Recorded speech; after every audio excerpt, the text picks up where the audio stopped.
Hey puppies, you're going outside for a potty break while we feed the worms. Go on. Puppies had a great day. They went swimming today at the park. They played 4 hours.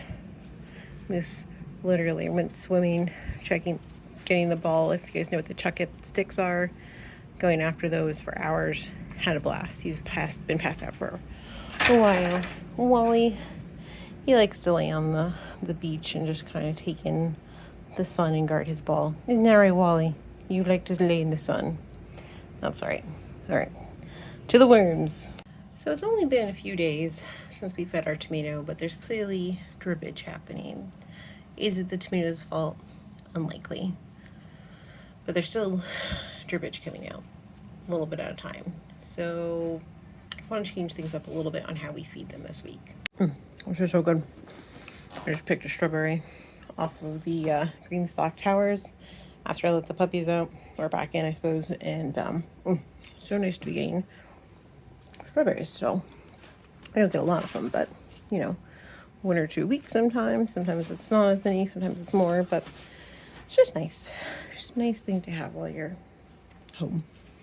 So the last thing that we fed the worms was the unfortunate tomato that got attacked by a rat, squirrel, some Florida creature. Oh, and there it is. Okay, let's see if we can.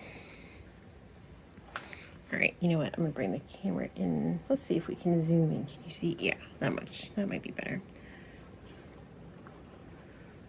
There was definitely a lot of moisture in that. Oh, yep. I'm gonna take the camera off and show you guys.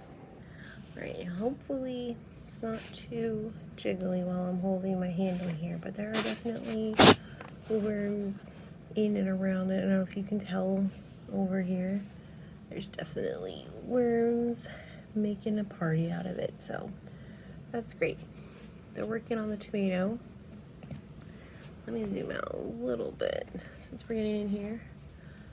Let's see if there's, oh yeah. Oh yeah. Oh, that would have been such a delicious tomato. That's okay. Oh yeah. There's the worm party down there.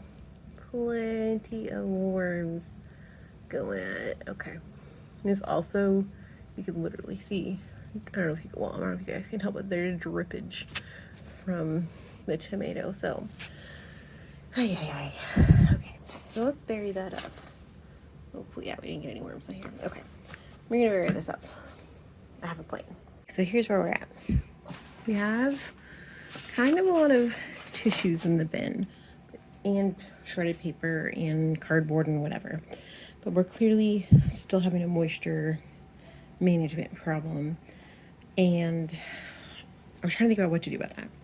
I didn't want to freeze the food because I really think that makes the moisture levels go from really high to really low really quickly, and then therefore causing a huge amount of water to come out. And I've noticed the room temperature food that's been slightly decomposing over when it's been processing lately, it comes out in liquid drippings at the bottom slower. So I'm not sure that there's less. I think it's just at a different rate. So anyways, I've got this nice big salad container that has been truthfully fermenting on the counter probably longer than it should have, but I didn't end up feeding them the worms because they got the tomato, and I was like, well, let's just see how that goes. But since that's going really well, we have, I mean, you could tell it's already got some mold and stuff in there. So what I want to do is I'm actually going to take it and dump it into this plastic, or from the plastic into the paper bag, wrap it up, and then see how chunky that gets, because I think we're going to double wrap this, but I'm not sure. So there we go. Look at all that. I mean, there is some citrus in here. I know some people don't give their worms citrus, but there's no way there aren't worms eating citrus somewhere in the world. All right, well, evidently there will be carrots for the next one. Okay, so, ooh, that is potent. All right, so we're gonna rinse that off. I'm gonna put this, let's put it over here for now. Doesn't matter. So, I got this nice big bag full of food. So what I wanna do is do one of these where we wrapped it up so it's in a paper bag. And I realized that that's not really going to slow down the moisture, but I thought I have this bag here that's kind of like, well, it's part tissues, random toilet paper rolls, paper towel rolls. So we'll leave about, I don't know, a third of it in there. All right, this bag is ripping. All right. I think my camera froze a little bit there. I'm going to double bag it so that the bottom of it has fresh tissues that haven't absorbed any bin moisture. I don't know if that makes a big difference or not. Anyways, and then what I'm doing is I'm not really going to bury it like we normally do. Like I'm going to move a little bit out of the way, but I want to make sure that we still see. Like usually I dig down so we pass all of the bedding and are pretty much in either the previous coconut core that we use as the base bedding or castings, that area. That's what we normally go to. But right now, putting it on top of a thin but still relevant layer of bedding slash tissue slash paper, whatever. And so this is actually working out pretty good because I don't know if you can tell, but we're pretty much right at the line of how high I think is probably recommended to fill the Urbane Worm Bag. I don't really know that for sure. But what I want to do, here it is. There we go. Okay. I also have, oh wait, you know what? Okay. I was like, whew, temperature. It's a little over 80 in here, so that's perfect. So I have a little bit of shredded, I don't know, stuff, bags, cardboard, whatever, paper. And we are going to add that in. And normally when I add bedding, I also add the cornmeal and all the things, but I'm not going to do that this time because we're going to just keep it easy. And so this is going to really, really fill up this side. But I'm kind of hoping two things happen. One, this might better manage the moisture distribution. We're adding bedding in, which will generally help the bedding in general get a little bit drier, I hope, because it won't be dripping out as much. And you can never really have too much bedding, truthfully. But obviously, if it's wet enough for it to be dripping, more bedding won't hurt.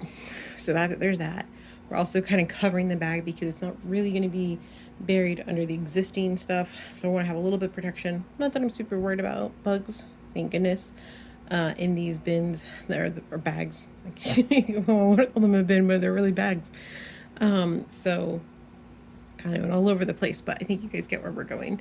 We're trying to raise the food from being super low in the bag to a little bit higher.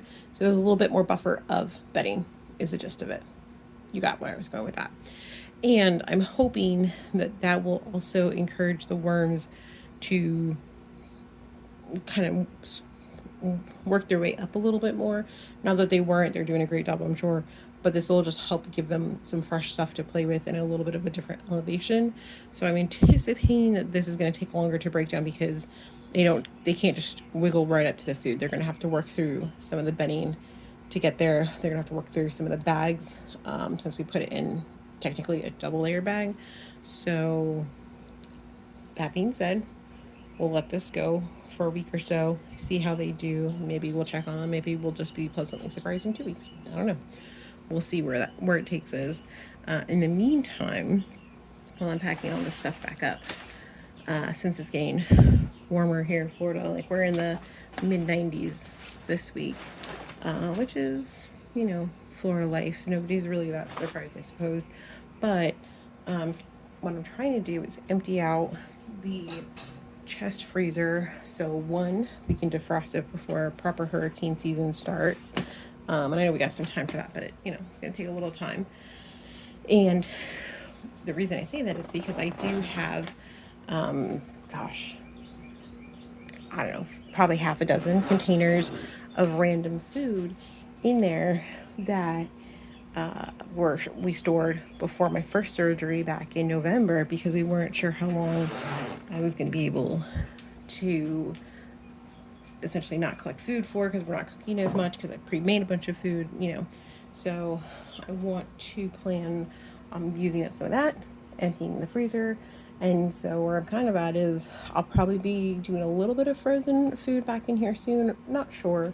It's either gonna go in here or the tumbler outside because it's so hot. Everything is breaking down and really going crazy in there. And just, I mean, it could be completely full and then a week later you can come over and it's just, I mean, practically empty because everything's just shrinking down because it's so hot here. So that might change how often we feed here. I don't know, but we're going to be checking on the hot frog here shortly. So make sure you subscribe because it'll be technically the first official feeding of our restarted hot frog. So if you want to check on that, yay. If not, well, we'll be back soon with the Urbane Worm Bag. Okay, friends, thanks for checking out the video today, saying hi to the puppies, and we'll see you soon. Bye.